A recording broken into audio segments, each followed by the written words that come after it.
Uwiteka Mana Abrahamu, Mana Isaka, Mana Yakobo, se umwami wacu Yesu Kristo, turagushimira mwami ku butware waduhaye mu izina ryawe bwo gusenya imirimo yose y'umwanzi, gusenya ubwami bwe, gutsemba imirimo yose ya Satani, ubutware ku mirembo y'ikuzimu. Mwami duhishurire kumenya ubutware bwawe uko bukora, uko bukoreshwa, kugira ngo mwami dukomeze kwemerwa nawe, dukora ibishimwa nawe, ibiguhe icyubahiro. Mu izina rya Yesu tubone ubwo butware bukora imirimo igende ituma ubwami bwawe bujya imbere, kugira ngo icyubahiro gikomeze kigaragare mu bantu. Mu izina rya Yesu Kristo, amen. Amen. Haleluya. Tumaze kumva ibyo yuko ubutware, tuve Paulo uko yabivuze nawe, uko yabivuze kubyekeye ubutware yahawe na Yesu Kristo. Aho Korinto 2:10 ku murongo wa 14 tugeze ku murongo wa 15. Ntidusingira kurenga ingabano zacu ngo tumere nk'abatageze kuri mwe, kuko twageze no kuri mwe, kuko tuzanye ubutumwa bwiza bwa Kristo. Ntitwirata kurenza urugero, ntitwirata n'ibyo abandi bakoze, ahubwo twiringiye yuko kwizera kwanyu ni gukura, tuzashyirwa hejuru ku bwanyu, ku byo twagerewe ngo twagurirwe. Amen. Mwumvise ibyo yavuze? Aravuga ko afite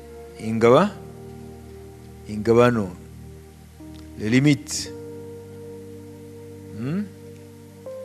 Afite ingabano, afite imbago.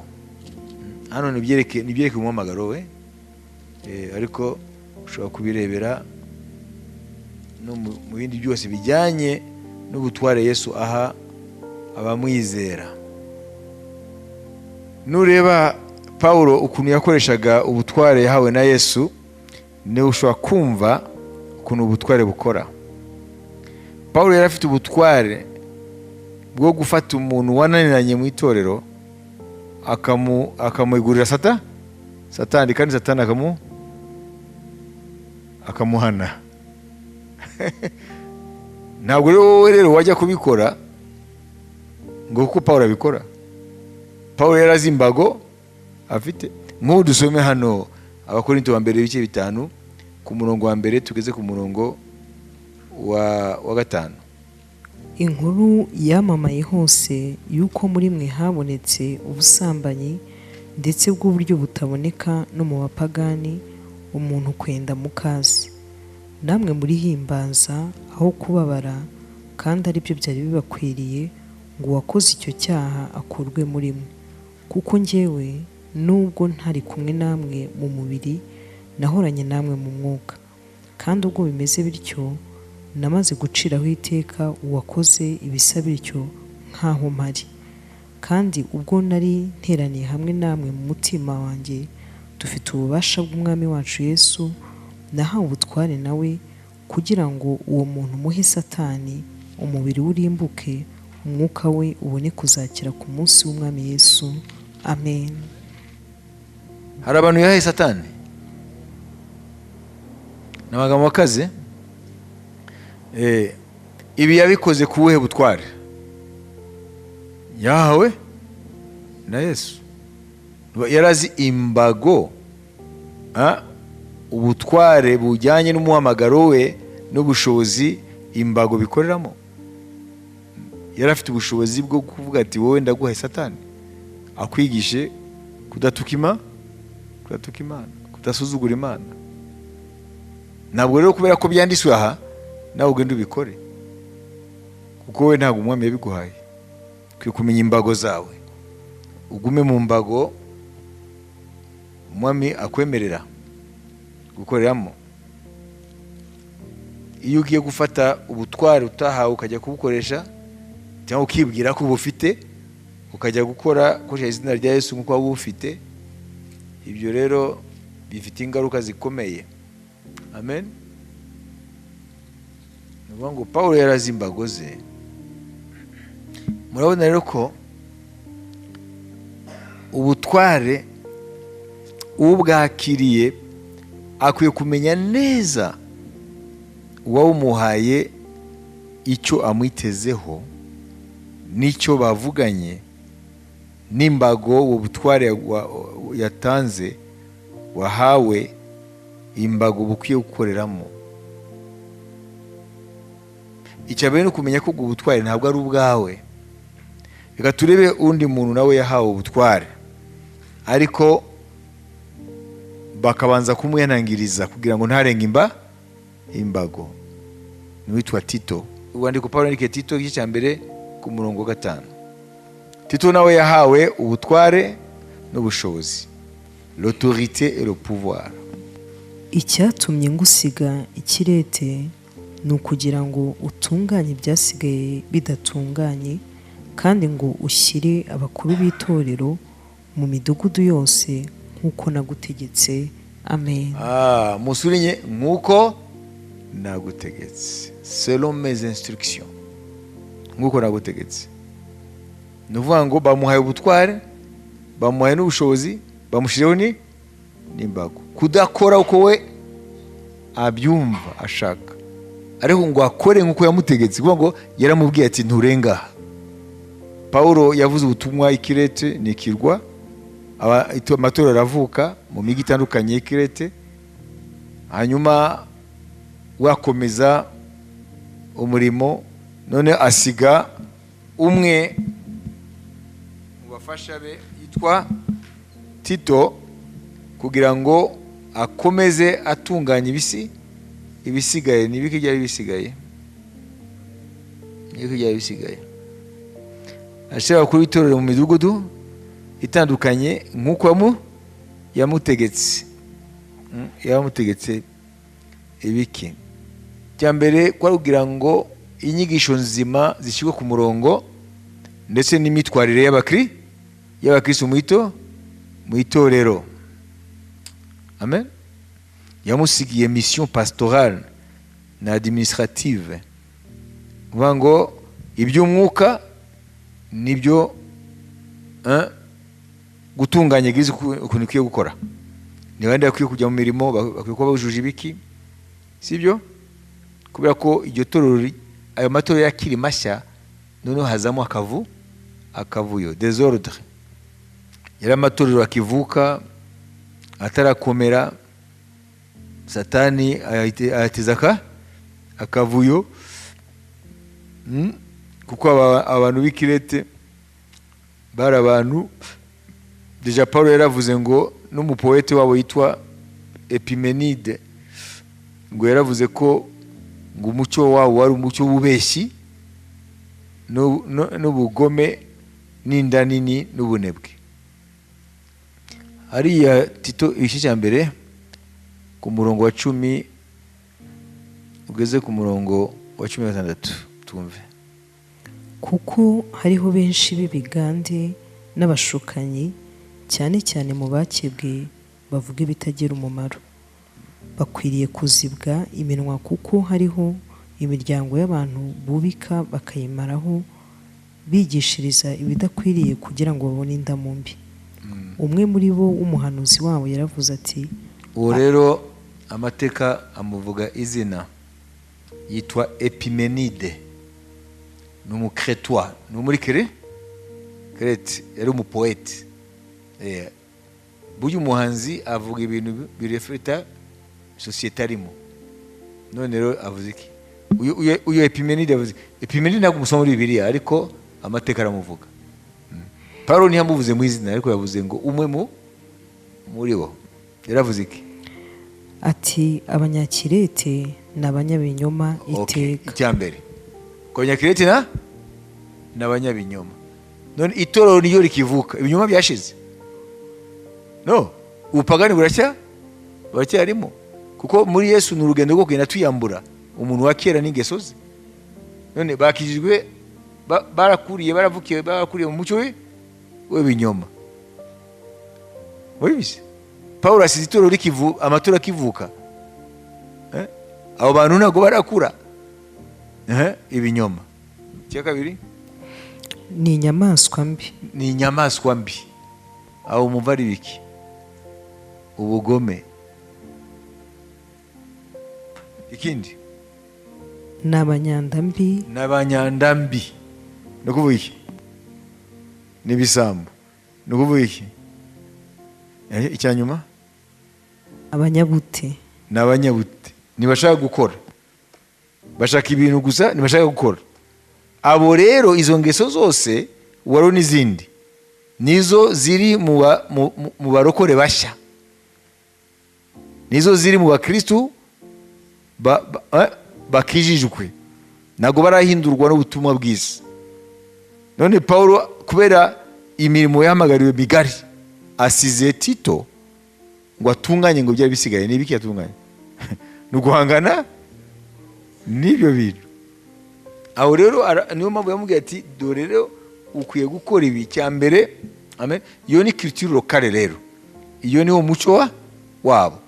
Wongerejeho n'ibyo rero hariho rero na le faux docteur, abigisha b'ibinyo b'abayahudi bateka abakristo bashasha batari Yahudi ko bakwiye gukebwa, ko bakwiye gukurikiza amategeko ya Mose, iyo bita judaiser, ils doivent judaiser. Ngo bazanye inyigisho z'ibinyoma n'imigani y'abayahudi n'ibindi by'amategeko ya kimuntu, kandi ngo byose babikurikiza iki? Indamu. Ibyo byose rero Tito Pawulo yayimusigiye. Amen. Mission ya mbere rero, organiser l'église. Akwiye kuorganiza itorero, mettre en ordre. Hari ibyo Pawulo yasize akoze, hari ibindi bitarakorwa. None namubwiye ati yo komerezaho rero. Désordre wikure mu itorero. Désordre. Amen. Mu ijambo rimwe a structure église, aye structure, ayo structure, ayo umurongo. Amen. Buri muntu wese amushyire mu mwanya we. Abita abayobozi atari bo abakureho, ashyira abayobozi ba nyabwo Imana ishima, bafite igihamya cy'ijambo ry'Imana. Biroroshye. Hanyuma ngo yetablisse aba elders, abansien, abakuru bitorero mu midugudu itandukanye. Amen. Kandi amubwira critère, ibyo akwiye kureberaho kugira ngo ashyire umuyobozi ku itorero ry'Imana. Amen. Tukiraho kwanza, murumva Tito ntiyarakwiye guhabwa imbago. Bamusigiye ubutware, bamusigiye ubushobozi, akwiye guhabwa imbago. Imbago ni izihe? Nk'uko nagutegetse. Hari ibyo bavuganye, iyo bita cahier de charge, hari ibyo bari bavuganye. Aba rero nibo bakristu Pawulo amusigiye. Nubwo Bibiliya itajya kutubwira ibindi, muzabo byaramworoheye. Abantu bagizwe n'ibintu, dufate bine gusa. Inyigisho z'ibinyoma z'abayahudi bita bigisha Dr de la Loi bajye kuzana akavuyo, ngo nubwo mwakijijwe ariko mukiri gusubira mu mateko ya Mose mugakebwa n'ibiki, sibyo? Fata biriya bine gusa nibyo bigize umuco w'abo bantu. Ababeshi, wowe wayobora ababeshi ukabashobora. Abagome, wowe wabishobora. Inyamaswa z'inkazi wabishobora. Abanyabute, kwa abanyabute kwanza itorero zabaho gute? Abapagani se nibo bazaza bishura amashanyarazi, bo n'amashanyarazi yarari icyo gihe, ariko itorero ryari rifite izindi besoin, izindi needs ibikenewe. Ibyo bintu rero urumva byabirose. Twizere ko ubuntu bw'Imana bwarafashije umukozi w'Imana Tito. Kubera iki atasizeho undi agasiga Tito? Nta bandi Pawulo yari afite muri ekipe ye? Ntawe yari afite? Kuko ise yasize Tito, kuko niwe yari guhangana nabo bantu bakabashobora. Kubera ko ntabwo yari umuyuda. Tito yari umugiriki. Ni ukuvuga ngo arashoboye kubajyamo. Murabibisi, Pawulo yari afite wisdom mu Imana. Amen. Ariko nk'uko Serafina yabivuze, si icyo gusa, yari afite na experience ko yagendanye na Pawulo igihe kirekire, akabona ukuntu Pawulo yanduringa ibibazo, akemura ibibazo. Yari afite experience kuko yarabigaragaje i Korinto, yigeze kumuha umurimo i Korinto, yaramaze kubona ko ni umwizerwa. Amen. Ni umugiriki, ni umwizerwa, afite experience, yagendanye n'Imana. Amen. Haleluya. Ibi rero ni ibintu bitwereka icyo ari cyo ubutware, uko bukora, ko bufite imbago. Rero urwandiko rwa Tito rurifashishwa cyane cyane ku byerekeye leadership, ku byerekeye kuyobora itorero. Kuko baratubwira critères za leadership, uko abayobozi bakwiye kuba bameze.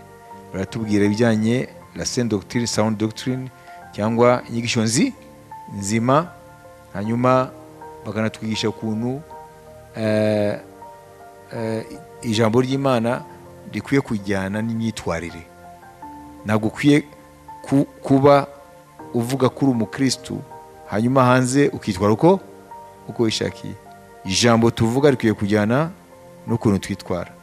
Byose biri muri urwandiko Pawulo yandikiye Tito, yuko bakwiye kugaragara hanze mu myitwarire yabo yuko bakijijwe koko.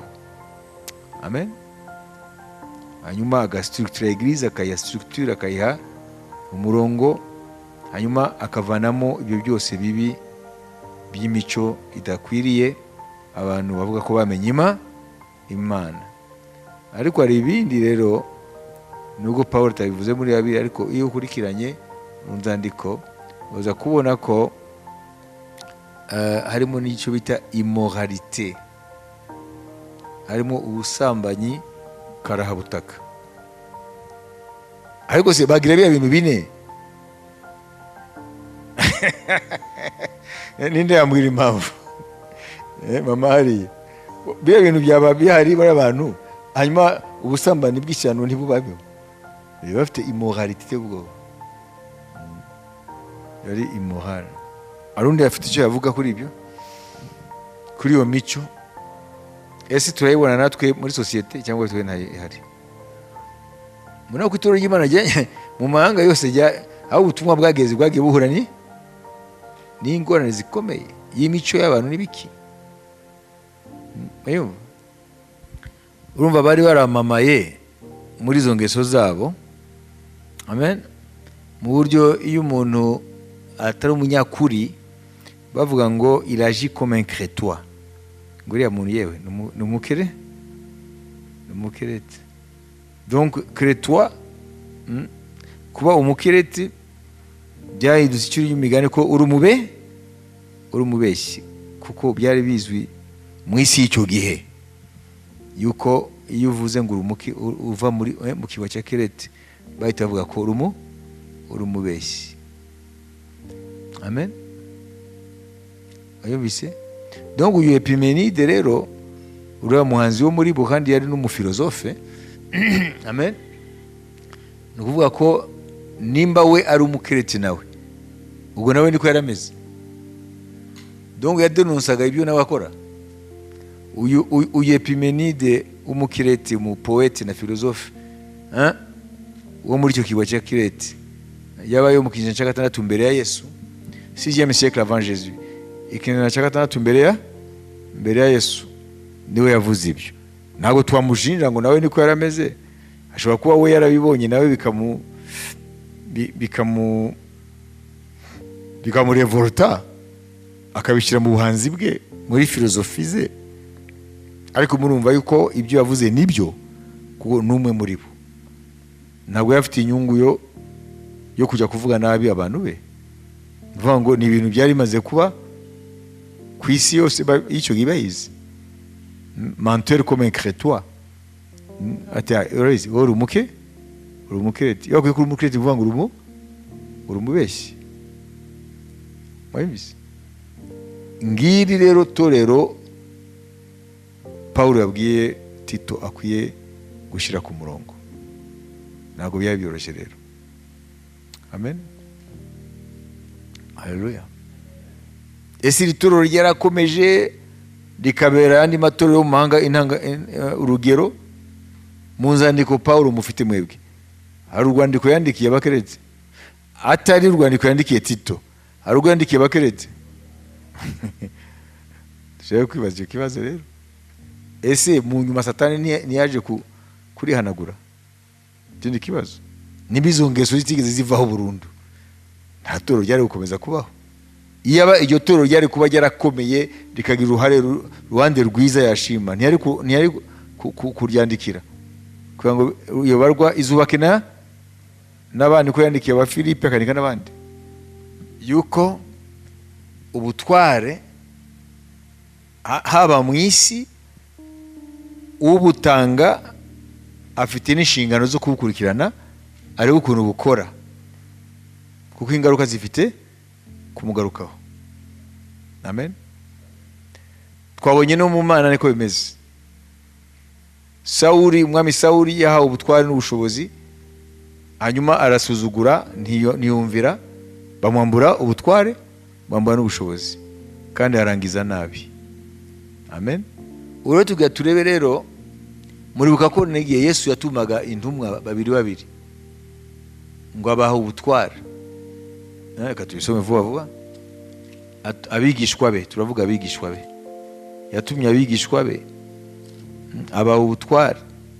Nusoma Luka ibice 10 umurongo wa 17 tuvuge. Nuko abo 70 bagaruka bishima bati, Databuja, abadayimoni nabo baratwumvira mu izina ryawe. Cyangwa tubanze turebe aho yabatumye. Umurongo wa mbere. Hanyuma y'ibyo umwami Yesu atoranya abandi 70, atuma 2 ngo bamubanzirize bajye mu midugudu yose naho yendaga kujya hose. Amen. Gwe nukurikira uraza kubona ko yabahaye ubutware n'ubushobozi. Turive na za ntumwa nazo ibice 9 umurongo wa mbere. Ahamagara abigishwa be 12 arabateranya, abaha ubushobozi n'ubutware bwo gutegeka abadayimoni bose no gukiza indwara. Amen. Amen. Twabonye ko ku murongo wa 17 ibice 10 yuko abo yatumye bagarukaga kuri we gukora iki? Kumubwira ngo noneho ibyo ukora turabikora, ntabwo tugihuriye. Bagarukaga kumuha raporo ko niwe nyiri, niwe ubutware n'ubushobozi. Amen. Ni ukuvuga ngo bari munsi ya ordre ye, bari munsi y'ubutware bwe, ko niwe soko y'ubutware bakoresha, niwe soko y'ubushobozi bakoresha. Nibyo bita redevabilité. Being accountable. Redevabilité. Batuza gusubira kuba wayo ubutware, bakamubwira uko babukoresheje. Babyita redevabilité du ministère. Wagwaye ubutware cyangwa Imana yakoresheje ngo aguhe ubutware n'ubushobozi, uri redevable, uri accountable kuri we, kiyo kuri potinga. Amen.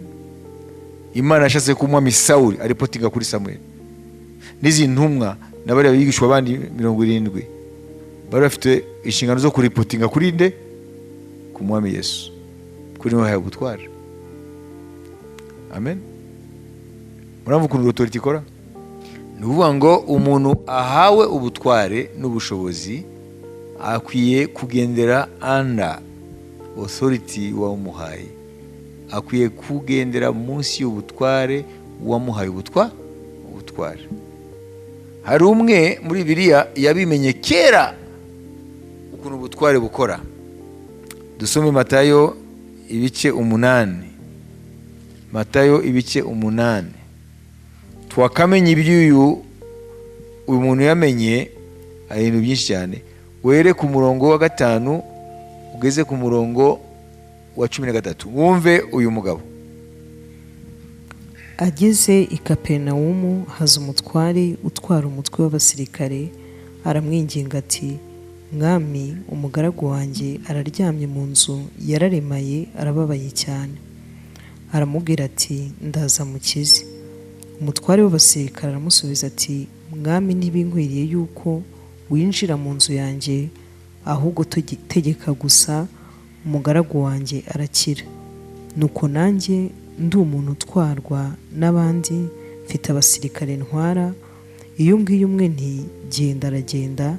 Nabwira undi ati ngwino, akaza. Nabwira umugaragu wanjye nti kora iki, akagikora. Yesu abyumvise aratangara, abwira abamukurikiye ati, ndababwira ukuri yuko ntabwo nari nabona kwizera kungana gutya habe no mu Bisiraheli.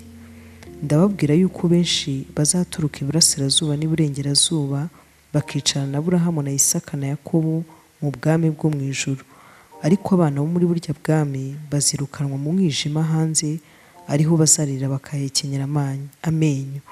Yesu abwira uwo mutware ati, nuko genda bikubere nk'uko wizeye. Umugaragu wakira uwo mwanya.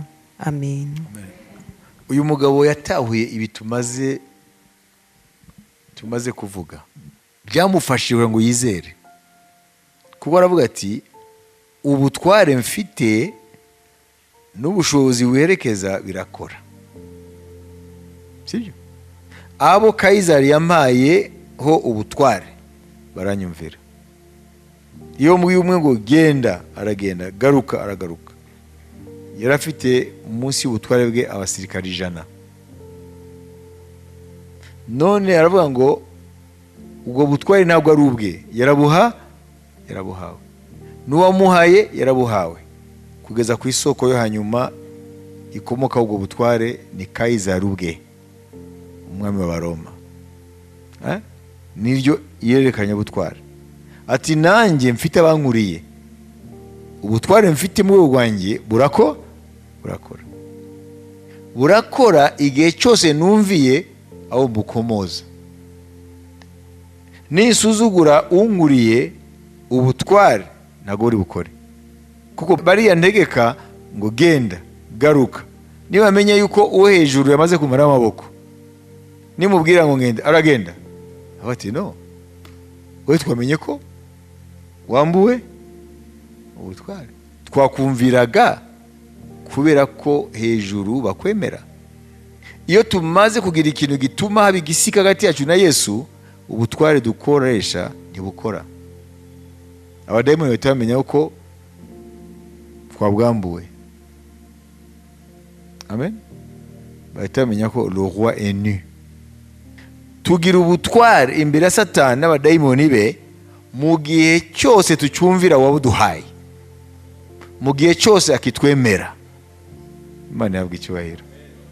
Ariko nihaba icyaha gituma twebwe na Yesu haba igitotsi, abadayimoni barabimenya, twajya kubategeka bakaducira mu maso.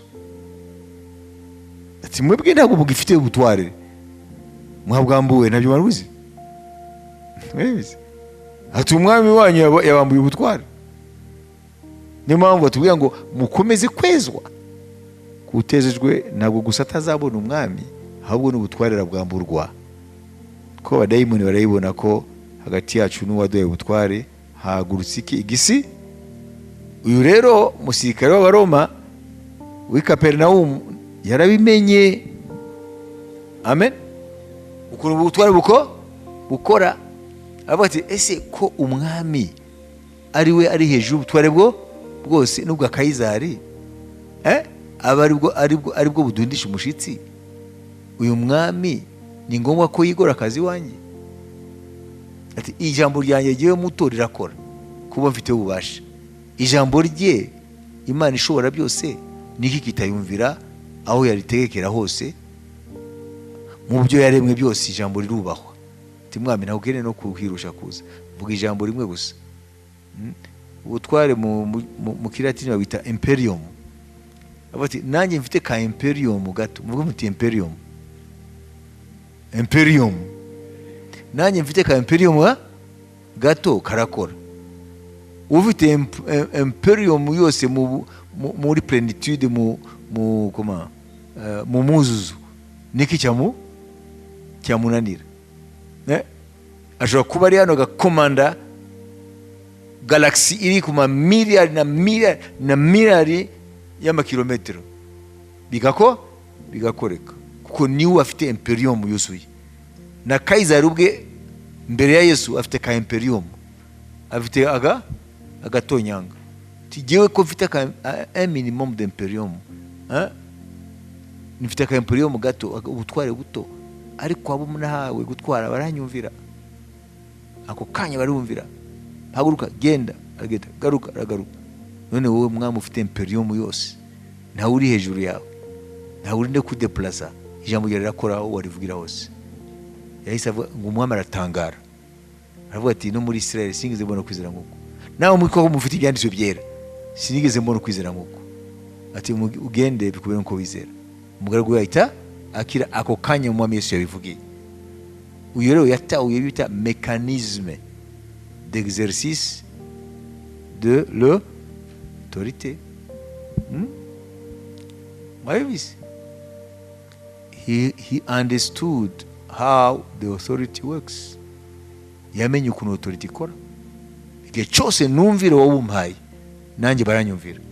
Mu gihe cyose nzagomera wowe umpaye, nanjye bazangomera. Nugira icyaha kihagarara hagati yawe na Yesu, autority yaguhaye, ubutware yaguhaye, ubushobozi bwerekeza ubutware bitabihagarara. Kandi abambere bari bikubwire n'abadayimoni, kurajya kubategeka ntibikunda. Amen. Nuko Imana nyine ibona ko turunga ngo mu gihe cyacuramye, niyo mpamvu ajya zibira gato abadayimoni ntibatukubite, batukorera ibyo bakorera abana basikeho. Ni ukubera ko umwami ari ukuntu abigenza, kuko turi mu gihe gikomeye cyane. Aramutse yemera abadayimoni ko bakubita abantu, abakora izina rye bakubitwa ni benshi. Ntabwo tubona amavuriro. Tuba iminota 5 tugende twitekerezeho hagati yacu na Yesu. Ese koko hari ubusabane, nta gisika gihari cyatuma ubutware bwe butabasha gukora n'ubushobozi bwe? Iminota 5 birumvikana.